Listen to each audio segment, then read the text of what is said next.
Baik, ketemu lagi Bapak Ibu. Assalamualaikum warahmatullahi wabarakatuh. Hari ini adalah pertemuan ke-14 untuk mata kuliah histopathologi.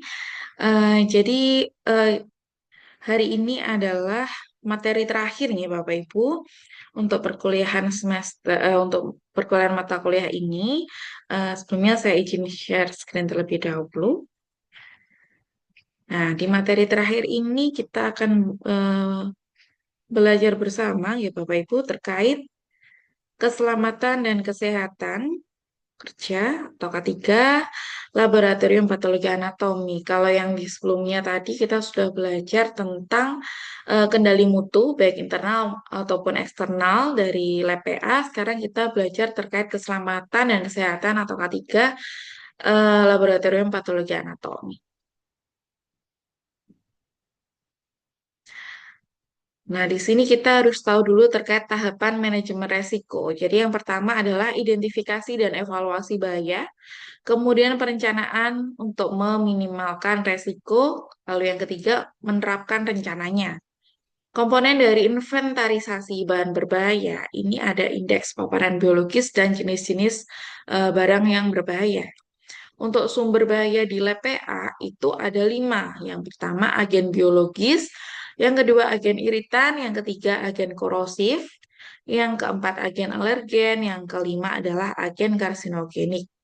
Hal yang harus diperhatikan ketika kita bekerja di lab PA, yang pertama, sebagian besar peralatan dalam laboratorium ini itu berfungsi 24 jam kali 7 hari, atau setidaknya 6 kali 24 jam. Jadi sambungan listrik itu harus selalu diperiksa ketika datang dan meninggalkan laboratorium setiap harinya. Banyak bahan kimia yang mudah terbakar, maka perawatan itu harus dilakukan untuk menghindari bahaya kebakaran. Alat pemadam kebakaran harus selalu tersedia dan dipastikan sumber api yang mungkin terjadi, sehingga kecocokan antara pemadam dan sumber api itu tidak tertukar. Lalu yang keempat, zat yang mudah terbakar seminimal mungkin itu digunakan di laboratorium. Zat seperti lilin, alkohol, silen, aseton itu harus disimpan di tempat yang terpisah dan hanya diambil ketika diperlukan. Beberapa bahan kimia itu bersifat karsinogenik atau berbahaya, sehingga harus diperhatikan betul untuk keamanannya, sehingga tidak melukai atau membahayakan bagi pemakai.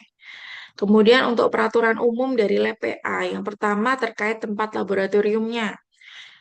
Eh, Tempat laboratorium ini yang pertama adalah tempat umum itu harus rapi dan bebas dari penghalang.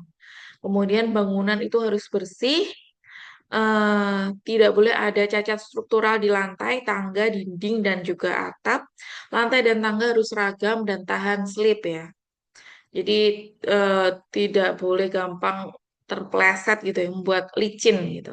Seharusnya tidak ada pegangan tangan pada sisi tangga. Untuk fasilitas penyimpanan, yang pertama fasilitas penyimpanan, rak, dan lain-lain itu harus diatur sehingga aman terhadap pergeseran dan jatuh. Untuk fasilitas penyimpanan itu harus dijaga dan dari penumpukan sampah, bahan yang tidak diinginkan dan benda yang dapat menimbulkan bahaya dan hama seperti tikus, bahkan semut sekalipun. Jadi harus benar-benar terjaga kebersihannya. Kemudian yang ketiga itu pemanasan dan ventilasi. Untuk pemanasan dan ventilasi itu ruangan itu harus menghasilkan suhu ruang yang nyaman. Harus memiliki tirai jendela agar tidak terkena sinar matahari secara langsung. Ventilasi harus cukup minimal terjadi perubahan udara sebanyak 6 kali per jam, terutama di ruang yang memiliki ventilasi mekanis. Untuk sanitasi dan staf fasilitas, ruangan itu harus dipertahankan dalam kondisi bersih, tertib, dan sanitasi yang baik. Terdapat air minum, ruangan untuk membersihkan diri dari toilet, serta fasilitas cuci harus disediakan untuk laki-laki dan perempuan secara terpisah.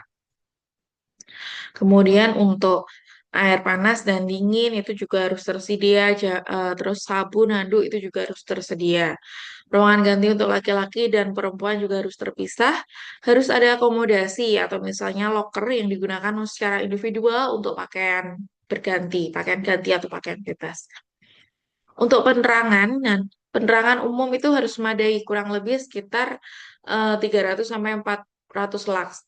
Untuk pencahayaan lokal itu harus tersedia di meja kerja untuk pengerjaan embedding dan lain-lain yang dianggap untuk memerlukan pencahayaan. Untuk warna lampu itu harus seimbang dari setiap titik penerangan. Untuk penyimpanan bahan yang mudah terbakar, yang pertama fasilitas penyimpanan untuk bahan kimia yang mudah terbakar itu harus dipisahkan dari bangunan utama. Bahan kimia itu harus diberi label yang jelas sebagai sumber bahaya. Saklar untuk penerangan harus ditutup atau ditempatkan di luar gedung. Dudukan lampu harus disegel untuk melindungi terhadap uap yang dapat menyebabkan kebakaran. Bahan kimia yang mudah terbakar itu harus disimpan dalam wadah yang tepat, berventilasi dan terbuat dari bahan yang tidak mudah terbakar. Untuk bahaya listrik, itu untuk meminimalkan yaitu semua instalasi listrik yang baru atau perbaikan itu harus dipelihara sesuai dengan kode pengamanan listrik. Untuk kabel interior itu juga harus disambungkan dengan ground atau pembumian, jadi ditanam ya. Saklar itu harus dipasang untuk semua sirkuit laboratorium. Kemudian untuk semua peralatan listrik itu juga harus memiliki pengujian. Kemudian yang kedelapan, pencegahan kebakaran. Harus ada sistem alarm kebakaran. Semua pintu keluar tidak boleh terhalang atau terkunci ketika sedang dalam kondisi bekerja. Sistem deteksi kebakaran harus dalam keadaan baik dan dilakukan pengujian secara teratur. Pintu-pintu darurat harus dalam keadaan baik. Semua pintu keluar harus mengarah ke ruang terbuka. Semua pintu keluar harus ditandai dengan penanda khusus dan dapat berpendar ketika gelap. Untuk alat pelindung diri atau APD, pakaian pelindung harus didesain sesuai dengan ukuran masing-masing pekerja, misalnya jas lab, baju celemek, sarung tangan, dan lain-lain. Untuk kacamata keselamatan, goggles, dan masker pelindung itu harus disediakan. Harus disediakan juga tempat pencuci mata, harus ada kamar mandi darurat, respirator harus tersedia, rutin dibersihkan, didisinfeksi, diperiksa, dan disimpan dalam kondisi bersih dan sanitasi yang terjaga. Untuk peralatan laboratorium, eh, semua peralatan itu harus disertifikasi dan aman untuk digunakan. Prosedur harus tersedia untuk dikontaminasi peralatan sebelum digunakan dan dilakukan perawatan. Mohon maaf. Kemudian biosafety cabinet dan foam hood harus secara teratur diuji dan layak. Autoclave dan mengatur tekanan harus diperiksa secara teratur. Centrifuge dan rotor harus secara teratur diperiksa. Jarum hipodermik harus digunakan sebagai pengganti pipet. Barang yang retak dan pecah atau terkelupas harus dibuang dan tidak boleh digunakan kembali. Harus ada wadah yang aman untuk pecahan kaca. Plastik harus digunakan sebagai pengganti kaca. Spesimen harus diterima dalam kondisi aman. Spesimen harus dibongkar dengan hati-hati dan perhatikan kemungkinan kerusakan dan kebocoran. Sarung tangan harus dikenakan untuk membongkar spesimen. Selanjutnya, untuk limbah dari laboratorium patologi anatomi, ini ada berbagai macam limbah ya sebenarnya. Jadi untuk limbah patologis itu pengertiannya sendiri adalah jenis yang sangat umum yang berasal dari limbah yang dihasilkan oleh berbagai fasilitas kesehatan dan penelitian serta pengujian instrumen yang ada di fasilitas kesehatan. Limbah laboratorium patologi anatomi itu dapat berasal dari tubuh manusia ataupun hewan. Limbah yang berasal dari laboratorium patologi anatomi masuk ke dalam subkategori dari limbah biohazard. Untuk sumber limbah itu biasanya berasal dari pembedahan atau penelitian yang melibatkan pengambilan organ, jaringan, atau bagian tubuh lainnya serta bahan-bahan. 3 reagen dalam volume tertinggi yang dibuang oleh laboratorium patologi anatomi adalah formalin, alkohol, dan larutan pembeningan atau silol. Ketiga bahan kimia itu dapat pula dilakukan daur ulang, namun tetap menghasilkan dampak lain ke lingkungan. Pada dasarnya, formalin dapat diganti dengan fiksatif berbasis gliosal yang efektif dapat dibuang di mana saja karena biodegradabilitasnya yang tinggi dan toksisitas air yang rendah. Namun kembali lagi bahwa mekanisme tersebut membutuhkan biaya yang tinggi. Pembuangan inilah yang biasa kita sebut dengan limbah patologis. Jadi banyak sekali ya Bapak Ibu untuk limbahnya karena untuk sekali pemeriksaan saja itu kita butuhkan banyak sekali alkohol, silol yang kita butuhkan ya. Yang tampak sekali itu kan itu yang tahapan apa namanya pembuatan blok parafin itu. Dari mulai pencucian itu aja kan bertingkat, kemudian silolnya juga bertingkat seperti itu. Nah, kemudian di sini ada bahan-bahan kimia yang digunakan ini tipe pengurangan limbahnya. Jadi bahan kimianya ada aseton, itu penggunaannya untuk pelarut. Tips untuk pengurangan atau penghilangannya adalah melakukan pengetesan dengan melarutkannya dengan volume serendah mungkin dan diujikan dengan spesimen seminimal mungkin. Pastikan bahwa limbah aseton yang dikelola sebagai limbah kimia berbahaya. Aseton tidak perlu untuk dialiri air terus menerus, mohon maaf. Kemudian kloroform. Ini penggunaannya untuk pembiusan hewan uji dan juga pelarut ekstraksi. Untuk tips pengurangan atau penghilangannya, yang pertama adalah menggunakan larutan alternatif atau metode alternatif. Bahan kimia berbahaya, pastikan manajemen pembuangan limbah yang baik. Kemudian untuk larutan formalin dan larutan fiksasi formalin dan metanol yang berfungsi sebagai larutan fiksasi, ini tipsnya adalah menggunakannya untuk beberapa pemakaian, mencari pengganti lain, menggunakan wadah yang kecil untuk bagian mulutnya, atau bisa juga jadikan untuk penyimpanan. Gunakan seminimal mungkin bahan kimia berbahaya dalam pengolahan limbah. Cek pihak pengolah atau pihak ketiga dalam pengolahannya.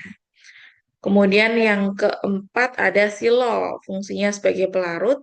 Ini tipsnya itu bisa diusahakan untuk mencari bahan penggantinya. Menggunakan silol berulang-ulang atau dikembalikan murni atau dimurnikan.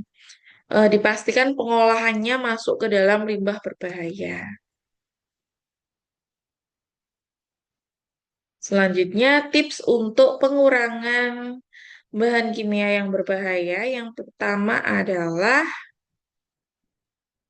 larutan pewarna. Untuk larutan pewarna ini sebaiknya bahan pewarna itu harus diatur dalam penggunaan dan pengolahan limbahnya.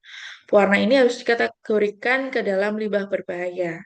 Untuk teknik pewarnaan ini bisa menggunakan metode tes jika diperlukan karena akan mengurangi limbah yang digunakan. Kemudian yang ketiga, bahan kimia itu dipastikan telah dilabeli dengan kode tertentu, tempat penyimpanan dan pembuangannya. Yang keempat, menggunakan bahan disinfektan dengan benar dan tepat. Hal ini dikarenakan tidak semua bahan disinfektan itu baik untuk semua kasus. Yang kelima, kurangi bahan-bahan yang menghasilkan aerosol. Mohon maaf, menghasilkan aerosol.